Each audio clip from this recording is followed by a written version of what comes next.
दिल्ली में किसकी सरकार? एग्जिट पोल के आंकड़े भूल जाइए, वोटिंग प्रतिशत से समझिए जमीनी सच्चाई। दिल्ली में 5 फरवरी को वोटिंग पूरी हो चुकी है। राजधानी में चुनाव आयोग के मुताबिक शाम 6 बजे तक 60.42% मतदान हुआ है।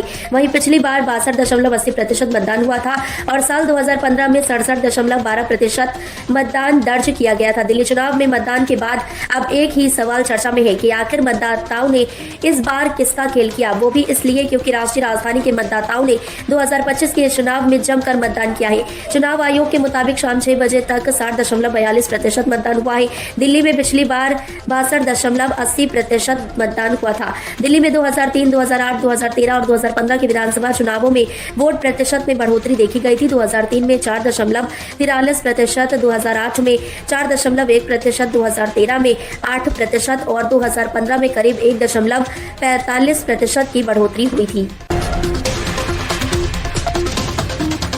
तिरुपति मंदिर से गैर हिंदुओं को हटाए जाने पर विफरे ओवैसी, सीएम नायडू पर साधा निशाना। आंध्र प्रदेश के तिरुमला तिरुपति देवस्थानम टीटीडी ने मंदिर के 18 कर्मचारियों को हटाने के निर्णय की। असदुद्दीन ओवैसी का कहना है कि जब टीटीडी के कर्मचारियों को सिर्फ इसलिए हटाया जा रहा है क्योंकि वे गैर हिंदू हैं, तो एन चंद्रबाबू नायडू के नेतृत्व वाली तेलुगु देशम पार्टी किस आधार पर वक्फ संशोधन विधेयक का समर्थन कर रही है, जिसमें कहा जा रहा है कि राज्य मुस्लिम वक्फ बोर्ड में कम से कम 2 गैर मुस्लिम भी सदस्य हो सकते हैं। आंध्र प्रदेश के तिरुमला तिरुपति देवस्थानम टीटीडी ने मंदिर के 18 कर्मचारियों को हटाने के निर्णय की एआईएमआईएम प्रमुख असदुद्दीन ओवैसी ने कड़ी आलोचना की है। उनका कहना है कि जब टीटीडी के कर्मचारियों को सिर्फ इसलिए हटाया जा रहा है क्योंकि वे गैर हिंदू हैं, तो एन चंद्रबाबू नायडू के नेतृत्व वाली तेलुगु देशम पार्टी इस आधार पर वक्फ संशोधन विधेयक का समर्थन कर रही है, जिसमें कहा जा रहा है कि राज्य मुस्लिम वक्फ बोर्ड में कम से कम 2 गैर मुस्लिम भी सदस्य हो सकते हैं। इससे बहुत गलत संदेश जा रहा है और उन्हें अपनी एन चंद्रबाबू नायडू स्थिति पर पुनर्विचार करना चाहिए।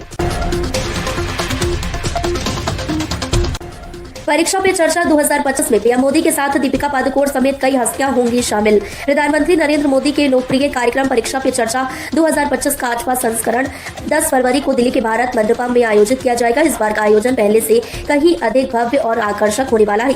खास बात तो ये है कि इस कार्यक्रम में कई मशहूर हस्तियां भी शामिल होंगी। इनमें प्रसिद्ध आध्यात्मिक गुरु सदगुरु, बॉलीवुड अभिनेत्री दीपिका पादुकोण, बॉक्सिंग चैंपियन मैरी कॉम और पैरालंपिक स्वर्ण पदक विजेता अपनी लेखरा भी मौजूद हो रहेंगी। बताया जा रहा है कि सदगुरु, दीपिका पादुकोण, मैरी कॉम और अवनी लेखरा के रिकॉर्डेड वीडियो इस कार्यक्रम के दौरान दिखाए जाएंगे। इन वीडियोस में ये हस्तियां छात्रों को प्रेरित करने वाले खास संदेश देंगी। सदगुरु छात्रों को तनाव प्रबंधन और माइंडफुलनेस के बारे में बताएंगे। दीपिका पादुकोण मानसिक स्वास्थ्य के महत्व पर अपने विचार साझा करेंगी। मैरी कॉम और अवनी लेखरा अपने संघर्षों और चुनौतियों से उबरने के अनुभव छात्रों के साथ साझा करेंगी, ताकि वे भी अपनी पढ़ाई और परीक्षा के दौरान आत्मविश्वास बनाए रखें।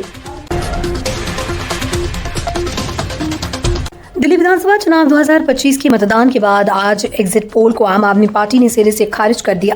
पार्टी के वरिष्ठ नेताओं ने कहा कि पहले भी कई बार एग्जिट पोल में आपको कम सीटें दिखाई गई थी, लेकिन जब वास्तविक नतीजे आए तो पार्टी ने कहीं अधिक सीटों पर जीत दर्ज की। बुधवार को दिल्ली की 70 विधानसभा सीटों के लिए मतदान हुआ, जिसके बाद विभिन्न एग्जिट पोल्स में भारतीय जनता पार्टी को बढ़त मिलती दिखाई दी गई, जबकि आपको अपेक्षाकृत कम सीटें दी गई। इसी को लेकर आप नेताओं ने कड़ी प्रतिक्रिया दी और दावा किया कि फरवरी 8 को नतीजे उनकी उम्मीदों के अनुरूप होंगे और अरविंद केजरीवाल एक बार फिर दिल्ली के मुख्यमंत्री बनेंगे। आपके ग्रेटर कैलाश से उम्मीदवार सौरभ भारद्वाज ने एग्जिट पोल के अनुमानों को पूरी तरह खारिज करते हुए कहा, हमने दिल्ली में 3 विधानसभा चुनाव लड़े हैं और ये 4था विधानसभा चुनाव है। 2013 और 2015 में भी एग्जिट पोल ने हमारी हार दिखाई थी, लेकिन सब नतीजे आए तो हम बड़ी संख्या में सीटें जीतने में सफल रहे। 2020 में भी ऐसा ही हुआ था और अब 2025 में भी ये दोहराया जा रहा है। उत्तर प्रदेश की मिल्कीपुर विधानसभा सीट पर बुधवार को उपचुनाव के लिए मतदान हुआ। चुनाव आयोग के आंकड़ों के अनुसार शाम 5 बजे तक 65.35% मतदान हुआ, जो इस क्षेत्र के लिए एक नया रिकॉर्ड है। 2022 के विधानसभा चुनाव में यहाँ 60% मतदान हुआ था, जबकि इस बार यह आंकड़ा बढ़कर 65% से अधिक पहुंच गया। इसी के साथ तमिलनाडु की इरोड विधानसभा सीट पर भी उपचुनाव हुआ, जहाँ 64.02% मतदान दर्ज हुआ। दिल्ली समेत इन दोनों विधानसभा सीटों के नतीजे 8 फरवरी को घोषित किए जाएंगे। मिल्कीपुर विधानसभा सीट पर कुल 10 उम्मीदवारों की किस्मत ईवीएम में कैद हो गई। इनमें प्रमुख मुकाबला समाजवादी पार्टी के अजीत प्रसाद और भारतीय जनता पार्टी के चंद्रभानु पासवान के बीच माना जा रहा है। इस उपचुनाव में बहुजन समाज पार्टी ने अपने उम्मीदवार नहीं उतारा, जबकि कांग्रेस ने अपने गठबंधन साथी एसपी को समर्थन दिया। इसके अलावा आजाद समाज पार्टी ने भी सीट से अपना उम्मीदवार उतारा है। प्रधानमंत्री नरेंद्र मोदी द्वारा आयोजित किए जाने वाला परीक्षा पे चर्चा कार्यक्रम इस बार एक नए अवतार में नजर आएगा। ये कार्यक्रम छात्रों को परीक्षा के तनाव से मुक्ति दिलाने के लिए हर साल आयोजित किया जाता है और इस बार इसमें कुछ विशेष बदलाव किए गए। प्रधानमंत्री मोदी के साथ इस बार 7 अन्य प्रमुख हस्तियां भी परीक्षा के तनाव को दूर करने के लिए छात्रों को सुझाव देंगी। इस कार्यक्रम का प्रसारण 10 फरवरी को किया जाएगा, जो इस बार पहले से कई ज्यादा व्यापक और प्रभावशाली होगा। इस बार परीक्षा पे चर्चा में 35 छात्र सीधे प्रधानमंत्री मोदी के साथ चर्चा करेंगे। इन छात्रों का चयन विभिन्न राज्यों से किया गया, जो अपने विचार और अनुभव प्रधानमंत्री मोदी से साझा करेंगे। इसके अलावा 50 से 60 छात्र अन्य प्रमुख हस्तियों के साथ भी इस चर्चा में भाग लेंगे। इस प्रकार कुल मिलाकर लगभग 600 छात्र इस बार पीएम मोदी के साथ इस चर्चा में शामिल होंगे। भारतीय क्रिकेट टीम को 2025 की चैंपियंस ट्रॉफी से पहले इंग्लैंड के खिलाफ 3 मैचों की 1 दिवसीय सीरीज खेलनी है। ये सीरीज 6 फरवरी से शुरू होगी और पहला मैच नागपुर के विदर्भ क्रिकेट एसोसिएशन स्टेडियम में खेला जाएगा। इस सीरीज में टीम इंडिया नई जर्सी में नजर आएगी, जिसका पर्दा बीसीसीआई ने फोटोशूट के दौरान उठाया है। इस नई जर्सी में भारतीय तिरंगे का रंग दिखाई दे रहा है, जो कि भारतीय क्रिकेट प्रेमियों के लिए खास आकर्षण है। बीसीसीआई ने टीम इंडिया की नई जर्सी को सोशल मीडिया पर अपने आधिकारिक अकाउंट से शेयर किया। इस जर्सी में भारतीय तिरंगे के रंगों का ख्याल रखा गया और तिरंगा कंधे पर साफ नजर आ रहा है। इसके अलावा जर्सी में बीसीसीआई के लोगों के पास 2 सितारे भी दिख रहे हैं। ये सितारे भारत की 2 बार की 1 दिवसीय विश्व कप जीत को दर्शाते हैं। 1983 और 2011 में भारत ने प्रतिष्ठित खिताब जीते थे। रोहित शर्मा खेलेंगे करियर की आखिरी सीरीज। 1,32,000 फैंस होंगे ऐतिहासिक पल के गवाह।